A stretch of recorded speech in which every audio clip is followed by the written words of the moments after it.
So in December the 27th, I had a psychotic episode, and I had cut myself a few times through self-harm, and I didn't really quite feel I dealt with that properly, to be honest, but I felt a lot of weight lift off my shoulders when I spoke to my loved ones around me. And then in February, I think it was like 2 weeks ago, 2 weeks ago tomorrow actually, so from the date from where we are today, and I had a bad day. I was getting a bit psychotic, and I had to deal with someone else's problem, and I dealt with that without dealing with that on my own. So the next day, I couldn't deal with my own, so I was drinking at like 12:30 in the afternoon. I was straight pink gin, and I was just drinking because I didn't know what to do. And then on a Tuesday morning, I can't remember the exact date, but yeah, 2 weeks ago tomorrow, I went home. When I was brought down on my medication on quetiapine, I was originally on 150s and I went down to 100s, but I went down within just under a week, so I still had just almost a month's worth of 150s, and I put 8 in my mouth first of all. I just swallowed 8 pills, and I thought, because this is what I thought, I'm going to kill myself. I really did. And so I threw 8 in my mouth. I thought, Jack, you can't swallow them all at once. So I spat them out, and I put one in my mouth, and the texture was, I threw them in the bin. And that was probably a save, actually, to be honest. Then I took 20 more separately. One after the other, I just took 20, 100 strength. That would probably kill anyone if they weren't used to what I was taking. I've been taking for a long time. And I did think, do I want to inject myself with a load of insulin? But I thought, no, I don't want to die in a hypo and shake and feel uncomfortable. I'd rather just send myself to sleep. I self-harmed on my neck. I went to slip my wrists and neck open.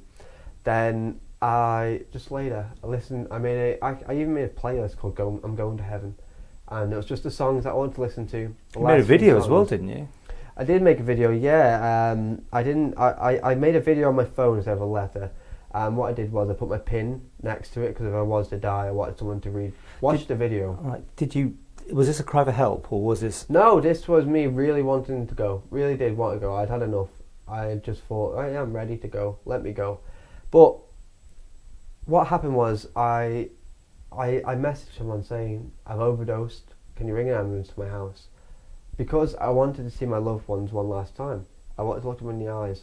Even my eyes were closed, and it was hard to open them, but I just wanted to see them all the time. But I didn't take into account that the paramedic would save my life, to be honest. And because I was so drowsy at the time, I thought, no, I want to see my loved ones. And I thought, but it was probably, I'm glad I did, because when it was going on, as hard as it is, and it was really hard for me to accept, but I've spoke about it a lot of times now, I'm more comfortable to explain the story about crying.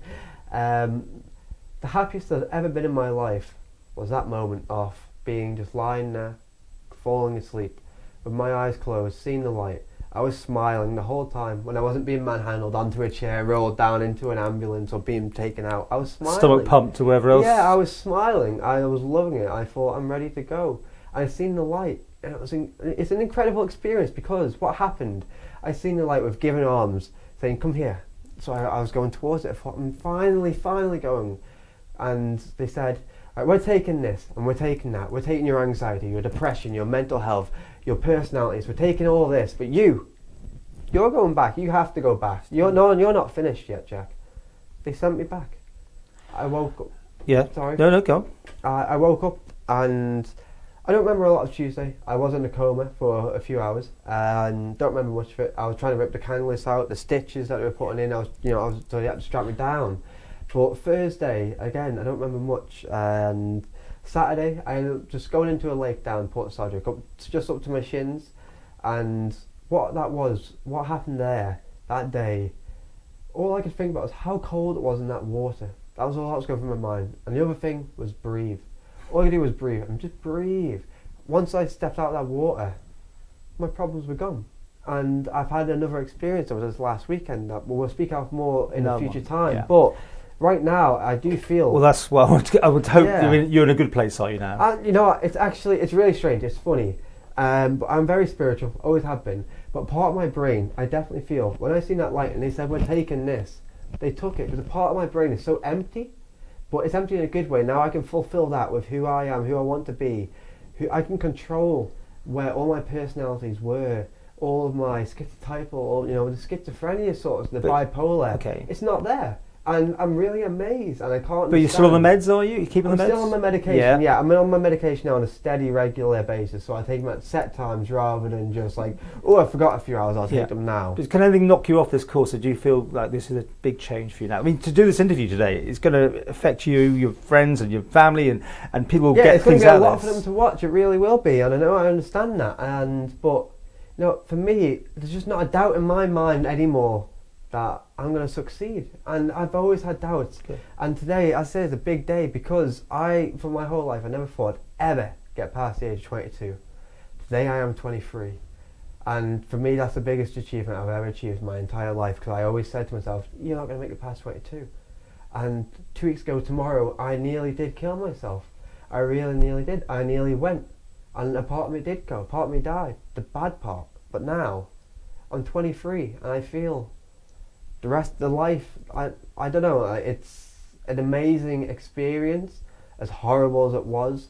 Right now, I feel that I am in sole control, I am powerful, I am the best that I can ever possibly be. As they say, the journey continues. The journey will continue, Thank and the journey is going to continue, and I feel fantastic, I honestly do, Paul. Okay, we'll put up some numbers on the screen here if people want help. Obviously the Samaritans is one, and obviously Yes. we've got other groups here on the Isle of Man who might assist you, and hopefully Jack's story helps you. I said I've known Jack for a long time, and this story was one I wasn't sure when or if you wanted to do it, but no, I did. I definitely wanted to do it. I wanted to do it sooner than later.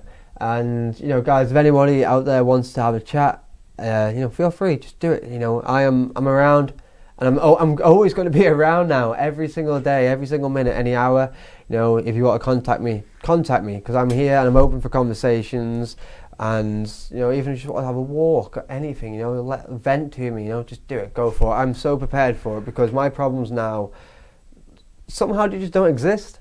But I'm not prepared to take on too many problems. I will put it out there. Yeah. I'm not ready to say... Professionals should deal with things as well, Jack. Exactly. Professionals definitely should do, 100%. But if someone wants to talk to me on something they can relate to, first of all, I would say, go and watch Becoming Jack Bridson. It is on my YouTube channel, Jack's the Clown Special. That way you will understand who I am and what I have been through in full length, because we didn't have enough time to discuss it now. No. So, please watch that before you do come to me, and then we can talk.